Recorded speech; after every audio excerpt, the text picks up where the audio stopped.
नमस्कार, आप देख रहे हैं CWB हिंदी न्यूज।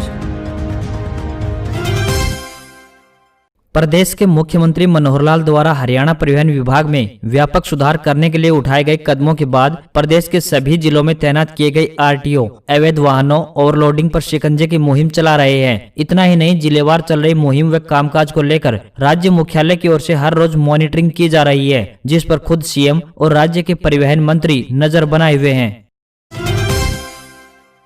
पहाड़ों से लेकर मैदान तक शीतलहर का कहर। कश्मीर में डल झील जमी तो वहीं दिल्ली का तापमान बढ़ा। पूरे देश में इन दिनों शीतलहर का कहर जारी है। पहाड़ी राज्यों में हो रही बर्फबारी से मैदानी राज्यों में कड़ाके की सर्दी पड़ रही है। वहीं उत्तर भारत के अधिकतर हिस्सों में शीतलहर के चलते ठंड का प्रकोप बरकरार है। इसी बीच राष्ट्रीय राजधानी में रविवार को न्यूनतम तापमान गिरकर 3.4 डिग्री सेल्सियस तक पहुंच चुका है। वहीं श्रीनगर में डल झील जम चुकी है। भारी बर्फबारी के बीच बंद जोजिला पास को भी बंद कर दिया गया है।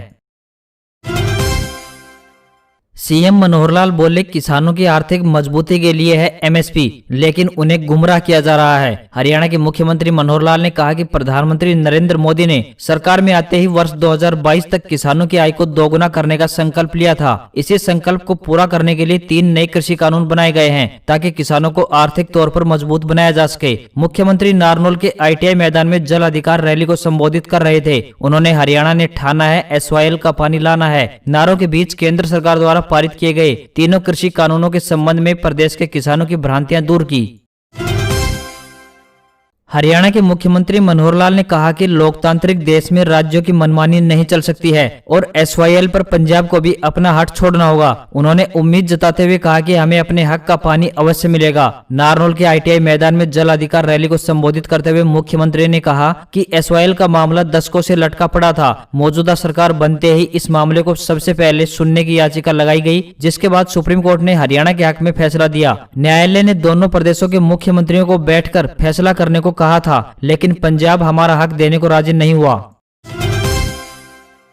भाजपा का उम्मीदवार घोषित करने से पहले केंद्रीय मंत्री राव इंद्रजीत सिंह ने पूर्व विधायक रणधीर सिंह कापड़ीवास के बीच नगर परिषद चेयरमैन चुनाव पर भले ही आरोप प्रत्यारोप लगे हों, परंतु नामांकन वापसी के बाद चुनाव अखाड़े की तस्वीर साफ होते ही छोटे बताए जाने वाले इस चुनाव में राजनीति के बड़े घरानों की प्रतिष्ठा दांव पर लग गई है, जिसमें पार्टी के साथ एक तरफ रामपुरा हाउस तो दूसरी तरफ कैप्टन परिवार खड़ा हुआ नजर आ रहा है। इसी को भांपते हुए अपनी राजनीति पगड़ी को बचाने के लिए खुद ताकत झोंकने के साथ साथ बड़े घरानों ने दिग्गजों से चुनावी ताल ठुकवानी शुरू कर दी है।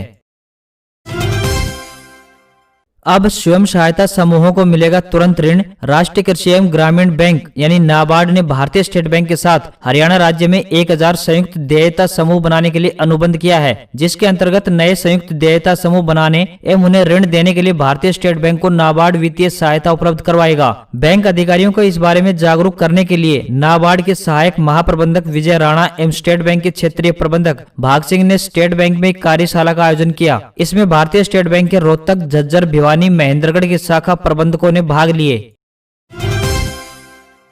UG कोर्स में दाखिले के लिए फिर से खुला पोर्टल। महाविद्यालयों में दाखिला सिर्फ उन पाठ्यक्रमों में मिलेगा जिनमें सीटें रिक्त होंगी। प्रथम वर्ष के उन छात्रों के लिए राहत भरी खबर है जो दाखिले से वंचित रह गए हैं। उच्चतर शिक्षा विभाग ने UG में दाखिले के लिए पोर्टल को दोबारा से खोल दिया है। जिन छात्रों ने अब तक किसी कारणवश आवेदन भी नहीं किया था, वो भी अब विभाग की साइट पर जाकर फॉर्म भर सकते हैं और कॉलेज में दाखिला ले सकते हैं। महाविद्यालयों में दाखिला सिर्फ उन पाठ्यक्रमों में मिलेगा जिनमें सीटें रिक्त होंगी। इसके लिए छात्रों को कॉलेज जाकर पता करना होगा कि किस पाठ्यक्रम में सीटें बची हुई हैं।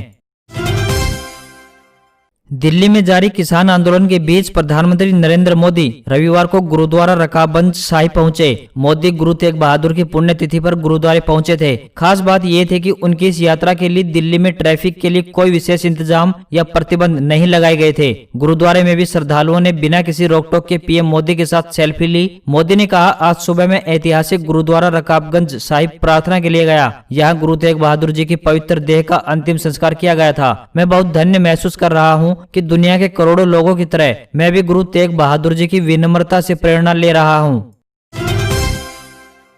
बंगाल दौरे के दूसरे दिन गृह मंत्री अमित शाह ने रविवार शाम को बीरभूम में प्रेस कॉन्फ्रेंस की। शाह ने कहा कि ममता बनर्जी की सरकार में बंगाल शिक्षा, स्वास्थ्य और विकास में पिछड़ता गया। राज्य अब राजनीति, हिंसा और भ्रष्टाचार में नंबर 1 बन गया है। वहीं किसान आंदोलन को ममता के समर्थन पर तंज कसते हुए शाह ने कहा कि आपके राज्य में 6000 किसानों को मिल जाएं, इसके लिए ही दस्तखत कर दीजिए। चुनाव से पहले किसानों को फसल बीमा का फायदा न मिले, आपकी यही सोच है।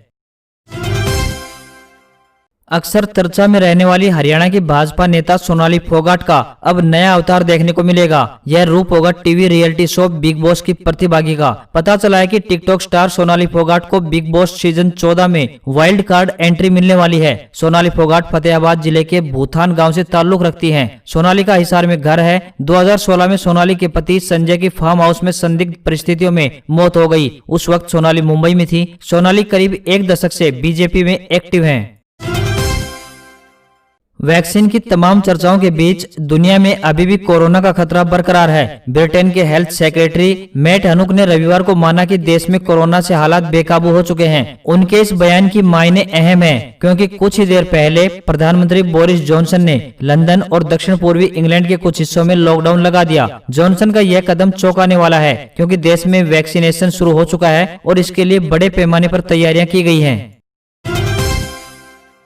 अगले महीने अमेरिकी राष्ट्रपति डोनाल्ड ट्रंप व्हाइट हाउस छोड़ देंगे। वे राष्ट्रपति से अमेरिका के आम नागरिक हो जाएंगे। उनका भविष्य क्या होगा, क्या करेंगे, यह इन दिनों चर्चा का विषय बना हुआ है। मूल रूप से बिजनेसमैन ट्रंप के पास दौलत की कमी पहले से ही नहीं थी। चुनाव फंड के रूप में आए 1825 करोड़ रुपए भी उनके पास हैं। हालांकि इनमें से 400 करोड़ रुपए ई पॉलिटिकल एक्शन कमेटी को चले जाएंगे, लेकिन फिर भी ट्रंप के पास खर्च करने के लिए भरपूर पैसा है। ट्रंप के नजदीकियों का कहना है कि जब तक ट्रंप व्हाइट हाउस नहीं छोड़ते, फिलहाल वे इस फंड को कंट्रोल करेंगे। इसके बाद वे अपने पैसों का उपयोग पार्टी के विद्रोही गुटों को उकसाने, वफादारों को इनाम देने व अपनी यात्राओं और कर्मचारियों को काम पर रखने के साथ साथ कानूनी बिलों के भुगतान में खर्च कर सकते हैं। यहाँ तक कि वे 2024 के चुनाव के लिए जमीनी काम करने में भी खर्च कर सकते हैं।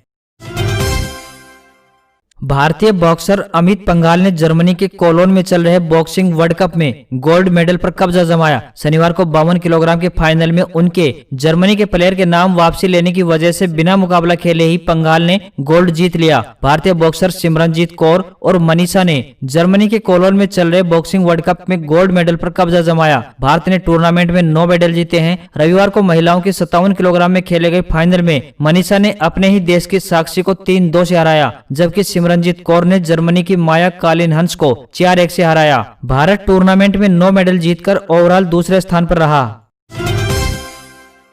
SBI सस्ते दामों में प्रॉपर्टी खरीदने का दे रहा है मौका। 30 दिसंबर तक कर सकते हैं आवेदन। देश का सबसे बड़ा बैंक यानी भारतीय state bank SBI e auction के जरिए सस्ते दामों पर प्रॉपर्टी खरीदने का मौका देगा। इसके तहत बैंक के पास बंधक पड़ी प्रॉपर्टी को नीलाम किया जा रहा है। यहाँ आपको अपनी पसंद की प्रॉपर्टी बेहद रियायती दामों पर मिल सकती है। स्कीम के तहत नीलामी में हिस्सा लेने के लिए आप 30 दिसंबर तक रजिस्ट्रेशन कर सकते हैं। इस नीलामी के तहत देश के किसी भी कोने में प्रॉपर्टी खरीदी जा सकती है। बैंक की ओर से नीलाम की जा रही प्रॉपर्टी में कॉमर्शियल, रेजिडेंशियल और इंडस्ट्रियल सभी तरह की प्रॉपर्टी है। जिन प्रॉपर्टी के मालिक ने उनका लोन नहीं चुकाया है, ये किसी कारणवश नहीं दे पाए, उन सभी लोगों की जमीन बैंकों के पास अपने कब्जे में ले ली जाती है और बैंक उन्हें बेचकर अपने नुकसान की भरपाई करती है। SBI समय समय पर इस तरह की प्रॉपर्टी की नीलामी करता रहता है। राजस्थान पब्लिक सर्विस कमीशन यानी RPSC ने असिस्टेंट प्रोफेसर के पदों पर भर्ती के लिए नोटिफिकेशन जारी किया है। इन भर्ती के जरिए विभिन्न विषयों में असिस्टेंट प्रोफेसर के कुल 918 पदों पर नियुक्ति की जाएगी। इच्छुक और योग्य कैंडिडेट ऑफिशियल वेबसाइट rpsc.rajasthan.gov.in के जरिए 21 दिसंबर से ऑनलाइन आवेदन कर सकते हैं। इन पदों पर भर्ती के लिए आवेदन की आखिरी तारीख 30 दिसंबर तय की गई है। इन पदों पर कैंडिडेट्स का चयन लिखित परीक्षा और इंटरव्यू के आधार पर किया जाएगा। ज्यादा जानकारी के लिए ऑफिशियल नोटिफिकेशन देख सकते हैं।